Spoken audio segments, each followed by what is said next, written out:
Hello, welcome to ITV News Meridian. Tonight's headlines in the Thames Valley. A memorial to American servicemen killed when their plane crashed near Thames. Among those paying respects, the 103-year-old brother of one of the men who died. It's nice to see you again today. How have you been since your injection? Good. A new one-stop clinic for arthritis sufferers opens at Reading's Royal Berkshire Hospital that could take months off waiting times. Also tonight, look who's back. Former Witney MP and Prime Minister David Cameron is made Foreign Secretary. Reaction from Oxfordshire. And it's been rather changeable in Westminster, but what about here weather-wise? Well, it looks as though we could see the possibility of waterspouts and tornado. I'll have all the details on that before the end of the programme.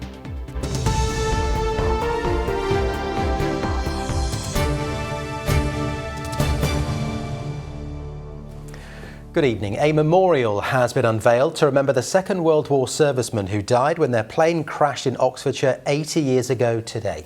The American Air Force fighter was called Buttercup and was en route to bomb a key German defence target. Well, the memorial was organised by the local History Society in Great Hazley near Thames, who only heard about the disaster a year ago. Relatives of those who died came over from the United States to be part of the commemorations. There for us was Mike Pearce.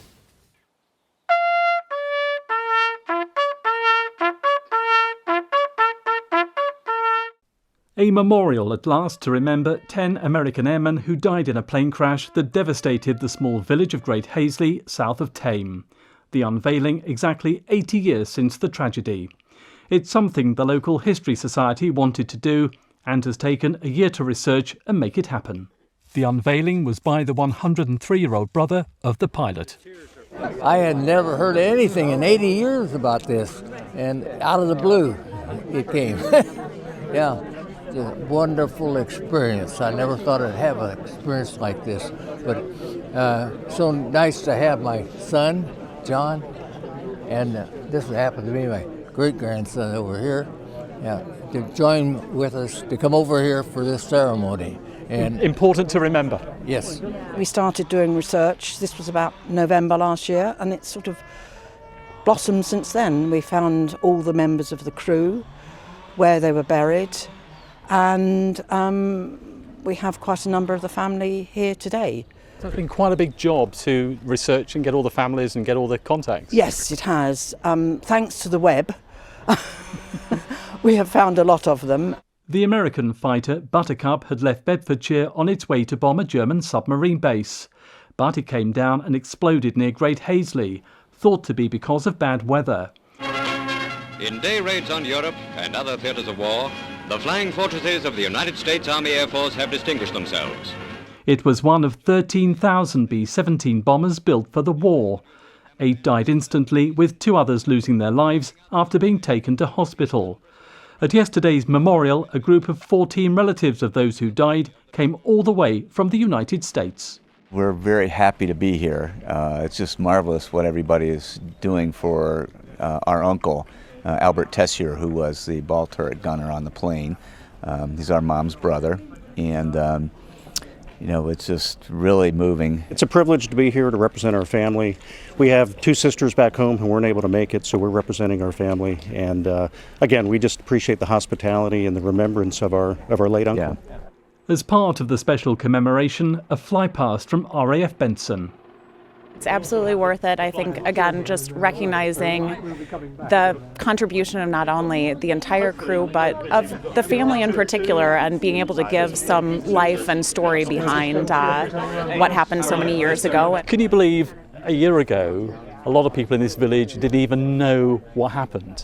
I can't believe that. Yeah, but what they've done, putting this together, is wonderful.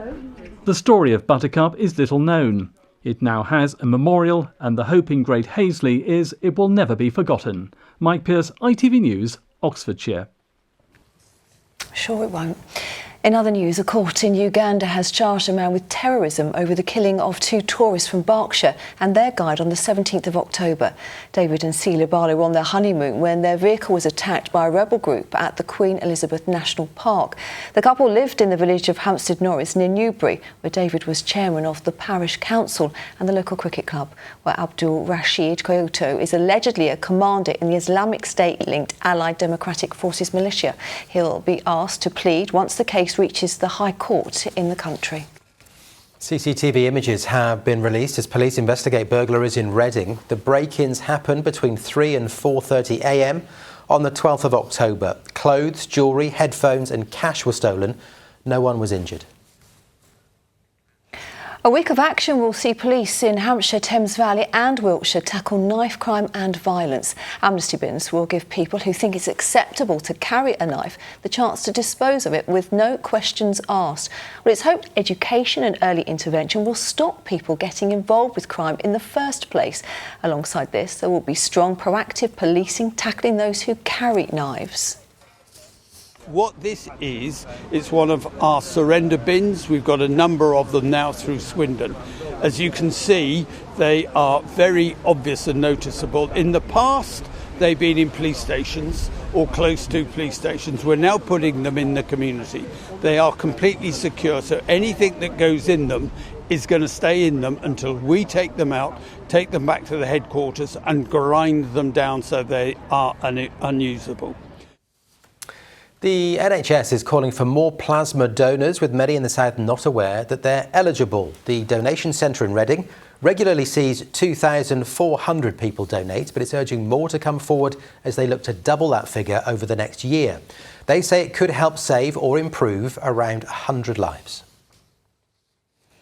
Now, there are thought to be 10 million people with some form of arthritis in the UK, and it can affect people of all ages, not just older people. Well, a one-stop clinic has been launched at the Royal Berkshire Hospital to offer patients suffering with the condition in their hands and wrists more help. With more details, here's Mel Blore. It's nice to see you again today. How have you been since your injection? Fine, no Good. Pain at all. Excellent. Nick Wallace is among one of the first patients to have benefited from the new one-stop clinic at the Royal Berks. Instead of having to wait months for treatment for arthritis in his finger, he was given a steroid injection at his first appointment. And it's all thanks to this brand new X-ray machine, which allows consultants to administer jabs there and then. The finger that they did is pain-free. It's just so easy to sit down now and hold a book, or even just eating. Holding a fork in my left hand was quite hard, but that pain's totally gone now. Before the clinic, which is based in the trauma and orthopaedics departments, it could take a year from GP referral to treatment. But now patients are getting the help they need more quickly. That means a patient can get seen, assessed, diagnosed and treated with a steroid injection in a single first visit to the hospital. And they can also see the images pop up on the screen in real time, helping them to understand their condition and the treatment they're having. In this post-COVID era, with our ageing population, we were seeing a surge in referrals for hand and wrist conditions. So we get about 850 referrals per year just for hand and wrist conditions, and about 25% of that is arthritis. So to get through all those patients and see them in the most streamlined way possible, we had to rethink how we do certain things.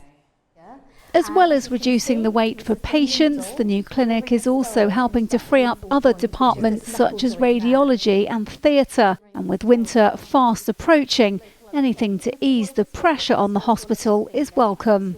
Mel Blore, ITV News, Reading. That is going to help a lot of people. It really will, yeah, good to see. Now you're watching ITV News Meridian in the Thames Valley. Coming up, Sarah will be here with all the sports news, including an Oxford United victory that puts them just a point off the league leaders. Yes, Sarah will be here shortly with the details. In the meantime, of course, plenty more from us online. All the information you need on the screen. The website address, as ever, itv.com/Meridian. If you've got a story idea you think we ought to be covering, the phone number 0808 1010 095.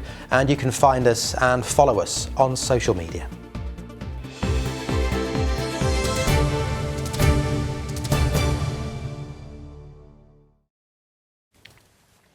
Now, health experts are urging parents to make sure their children are protected against measles after vaccination rates fell to a new low. Well, across England, the number of children getting the MMR jab has dropped to its lowest level in a decade. With more, James Webster.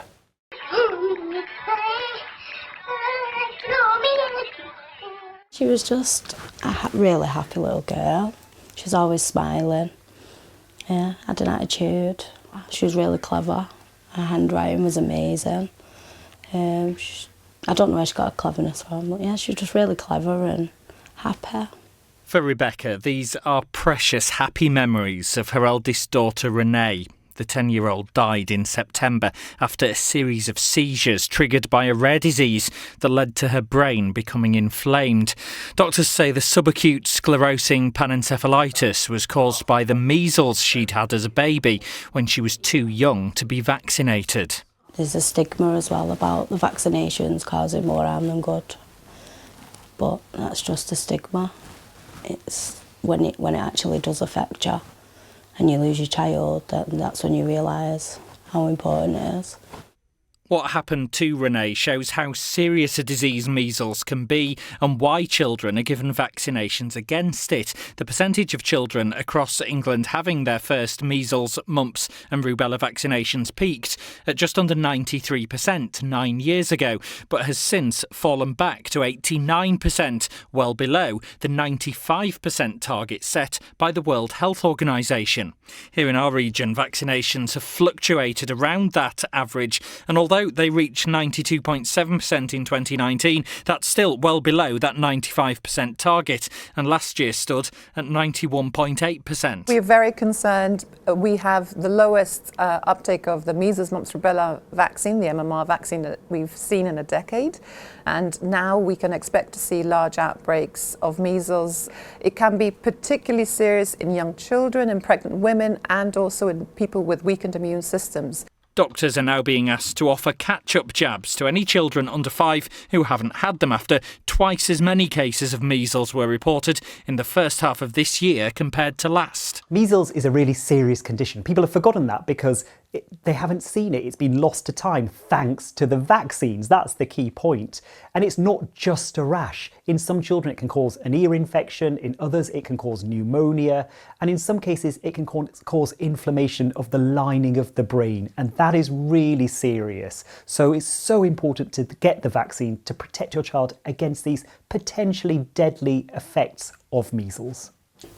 You just don't think that is going to happen, because it is rare, but it does happen. And it's really important to vaccinate them. What happened to Renee may be an extreme example of the potentially rare side effects of measles, but it is a story Rebecca is determined to share to highlight the importance of vaccinations. James Webster, ITV News.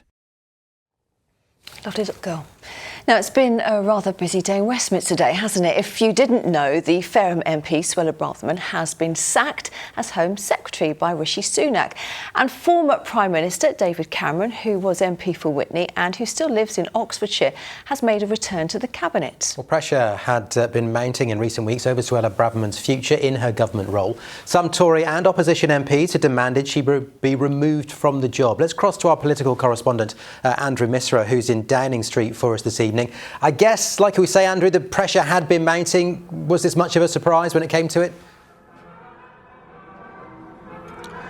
No, not really, Matt. Speculation about Suella Braverman's future has been going on for weeks now. The final straw seems to have been her decision to defy Number 10 by writing an article last week accusing the police of bias at pro-Palestinian protests. Some blame Braverman for stoking tension ahead of the violence that we saw here in London on Armistice Day at the weekend. It is the second time that Suella Braverman has been sacked as Home Secretary. She served in the position briefly last year. She said it's been the honour of her life to be in that role, but that she'll have more to say on this in due course, which is quite an ominous threat, I think, given the huge support she has in the right wing of the party, who are actually meeting right now. Earlier we got reaction in her Hampshire constituency of Fareham, where she's been the MP since 2015. I think everybody's entitled to free speech, and she was only saying what she thought, and I don't think she should be sacked for it. The Tory government is in a toilet, really, as far as I'm concerned. She's just one of the symptoms of it. I'm a Muslim, so her remarks are quite offensive. Hoping there's a turn now. I think she was unfairly treated, I do, but what can we do? She was quite controversial, I think people could say. She was, but I think she spoke what a lot of people wanted to hear. So, Andrew, mixed views in Fair. I'm not sure if the fanfare behind you is still going on, but it might have been to herald in the return of a familiar name today. That's right, Matt. The Foreign Secretary vacancy was created when James Cleverly was moved to replace Suella Braverman. And if you'd have said yesterday, Matt, that David Cameron was going to be the next Foreign Secretary, I think you'd have struggled to get anyone to believe you. Yet that's exactly what happened this morning, some 7.5 years since he resigned as Prime Minister. No longer, of course, the MP for Witney in Oxfordshire. He's had to be appointed to the House of Lords in order to take up this cabinet position. The Speaker of the House of Commons has said that he's going to take advice to make sure that Lord Cameron is properly scrutinised in his new role as Foreign Secretary. Those concerns were addressed by Mr Cameron earlier. We'll hear that first before the reaction in his old constituency. I'll obviously appear in front of the House of Commons select committees as appropriate to answer the questions.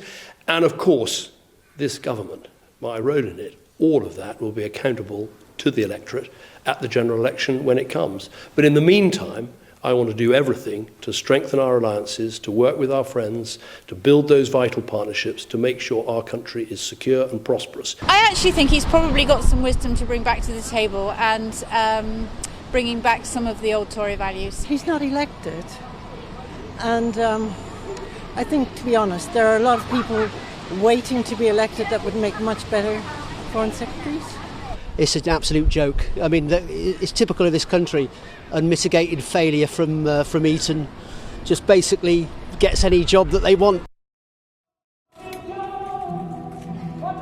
And a couple of other moves to update you on in the Prime Minister's reshuffle today. First of all, Nick Gibb, the MP for Bognor Regis and Littlehampton, has resigned as Schools Minister and says he'll step down as an MP at the next general election, while the Horsham MP, Jeremy Quinn, has also left government. So lots of changes announced by Rishi Sunak, who was actually in Southampton for a Diwali celebration over the weekend, but he now looks to have exactly the sort of team he wants heading into the next general election. Busy day, Andrew, for now. Thank you. Now, many women are having to cut short their maternity leave because of the rising cost of living, according to a new survey seen exclusively by ITV News. Well, the group that carried out the research says almost half the women questioned expected to return to work early, and they want the government to increase the amount of financial support for new mums. Here's Kevin Ashford. Sarah Douglas from Thatcham wasn't planning on going back to her job after having a baby daughter, but the rising cost of living changed all that.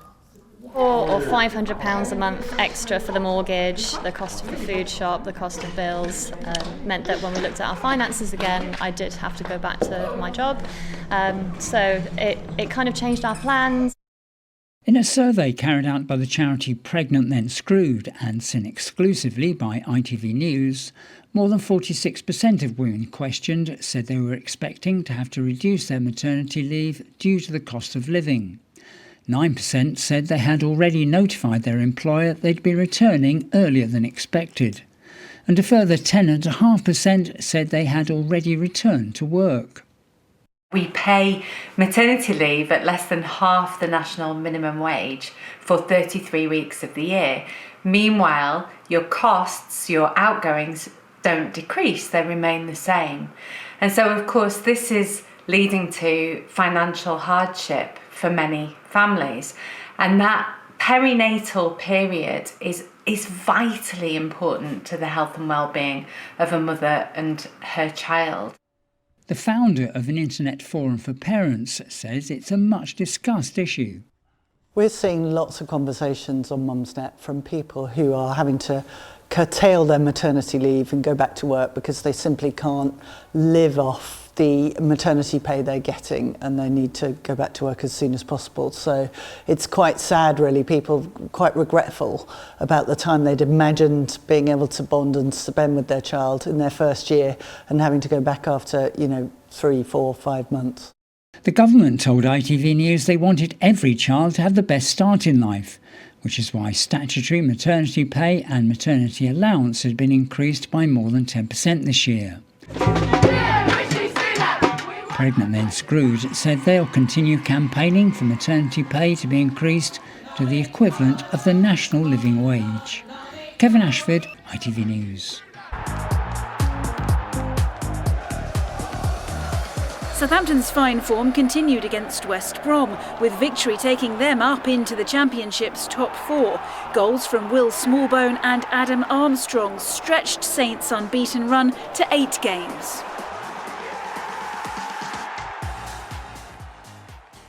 To the rest of the Football League now, and the top of League One continues to look very promising for Portsmouth and Oxford United. Our roundup starts with Oxford's trip to Leyton Orient.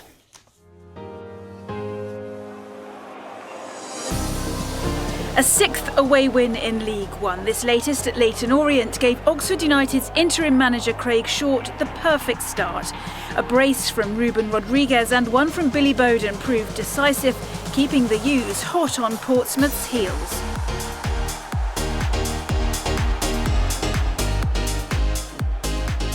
And Pompey held on to that top spot with a point from Charlton's visit to Fratton Park. Abu Kamara and Colby Bishop had the hosts in front, before Charlton grabbed a point with this equaliser 3 minutes into added time.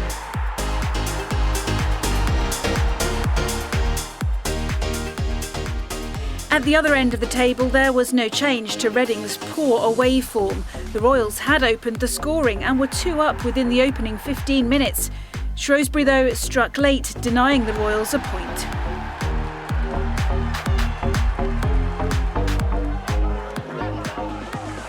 In League Two, Crawley Town recovered from going a goal down to Accrington Stanley. Danilo Orsi scored twice for the Reds, and former Gillingham defender Will Wright gave them the lead in superb style 3 minutes after the break with this 25-yard shot.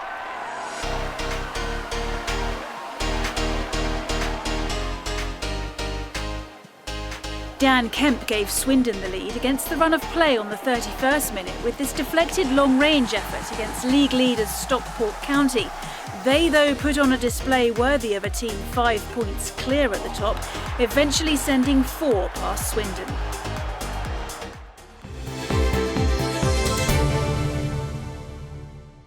Brighton's women celebrated a brilliant Super League win yesterday, pulling off a shock 1-0 victory over title hopefuls Manchester City. Legia Min secured the points, bundling the ball home 9 minutes from time.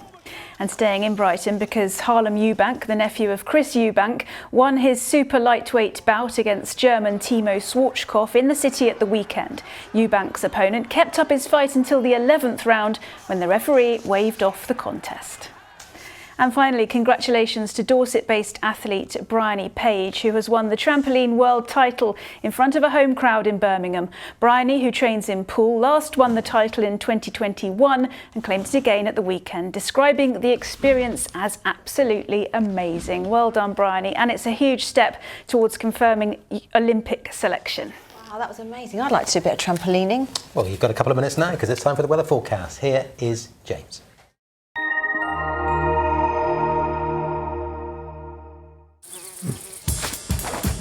Whatever the weather, it always feels like home. Valent Heat Pumps and Boilers sponsor ITV Meridian Weather. Hello there, good evening. So it's been a pretty windy day, particularly around the coast, and we're not past all of the stormy weather this week. Storm Debbie, that made it rather windy and rather wet earlier, was actually the earliest D-named storm that we've had at this point in any season since we started naming storms back in 2015. There goes Debbie. Got to keep an eye on that little feature there. Could give us a bit of upset tomorrow. Another thing that could give us a bit of upset was that little feature going off on Thursday. Guess what? The weekend, it's set to be unsettled once again. As far as tonight goes then, we are looking at things sort of calming down. I think we will see more showers drifting by, particularly along the coast there. As far as temperatures by the end of the night, it's going to be a fairly mild one because the breeze is coming in from the south and the west. So we're looking at lows of 9 to 12 Celsius. Tomorrow, this is where things get a little bit spicy. We've got this little feature here crossing the channel. I'm going to pause it there. This is a bit of a squall line. We're slightly worried about it in the fact that we've got the conditions right that could see a water spout. It could see tornadoes just briefly. We do have a yellow warning in force for thunderstorms from 5 a.m. all the way through to midday. Some strong gusty winds attached to that, and then once that clears, it's back to sunny spells and showers, pretty typical for this point in the year. Temperature wise, we're looking at 12 to 14 Celsius. It's still going to be breezy, particularly in the coast, even once we're behind that little feature. And then as we head towards Wednesday, we start moving to a bit more northwesterly, so fewer showers, hopefully some good sunny spells, wind easing off and still on the mild side. Valent heat pumps and boilers sponsor ITV Meridian weather. Well, I'm going to look for a water spout. Yes, I'm just going to focus on the warm temperatures. I would too. No, just a moment. The ITV Evening News with Charlene White. I'm back at 10:30. Bye for now. Bye-bye.